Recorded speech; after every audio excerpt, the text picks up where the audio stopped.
Saudi അറേബ്യയ്ക്ക് ഈ അടുത്ത സമയങ്ങളിൽ എത്തിയ ഇന്റലിജൻസ് റിപ്പോർട്ടിൽ ആകെ ഞെട്ടിയിരിക്കുകയാണ് സൗദി ഭരണകൂടം. കാരണം സൗദി അറേബ്യയെ ലക്ഷ്യമാക്കി ഒരു പിൻസർ ആക്രമണം, അതായത് രണ്ട് ദിശകളിൽ നിന്ന് ഒരേ സമയത്തുള്ള ആക്രമണം ഉണ്ടാകും സൗദി അറേബ്യയ്ക്ക് എന്നാണ് ഇപ്പോൾ പുറത്തു വരുന്ന വിവരം. അതിനെ അതായത് ഹൂത്തികൾ, തെക്ക് നിന്ന് ഹൂത്തികളും വടക്ക് നിന്ന് ഇറാഖിന്റെ മിലീഷ്യകളുമാണ് ആക്രമിക്കുക.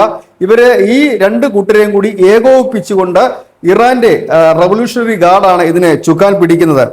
ഇറാന്റെ ഭാഗത്ത് ഉള്ള ഹരകത്ത് ഹിസ്ബുള്ള അൽ നുജൻ, കതൈബ് സദീബ് അൽ ഷുഹാദ തുടങ്ങിയ മിലീഷ്യ ഗ്രൂപ്പുകളും ഹൂത്തികളുമാണ് രണ്ട് ഭാഗത്തു നിന്ന് ഒരേ സമയത്ത് ഏകോപിച്ചിട്ടുള്ള ഒരു ആക്രമണം. പ്രത്യേകിച്ച് വിമാനത്താവളങ്ങൾ, തുറമുഖങ്ങൾ, എണ്ണപ്പാടങ്ങൾ തുടങ്ങിയവ ആക്രമിക്കാനുള്ള ഒരു പ്രധാന ലക്ഷ്യം.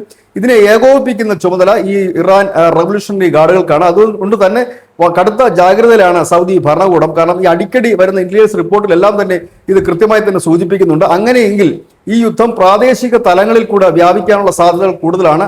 ഇറാൻ മാത്രമല്ല, അവരുടെ പ്രോക്സികളും രംഗത്ത് ഇറങ്ങുന്നതോടുകൂടി തന്നെ പ്രാദേശികമായ സംഘർഷങ്ങൾ പല ഗൾഫ് രാജ്യങ്ങളിലും പ്രാദേശികമായി തന്നെ ചാവേർ സ്ഫോടനങ്ങളും മറ്റ് ഡ്രോൺ ആക്രമണങ്ങളും ഒക്കെ അടിക്കടി ഉണ്ടാകാനുള്ള സാധ്യതയുണ്ട്.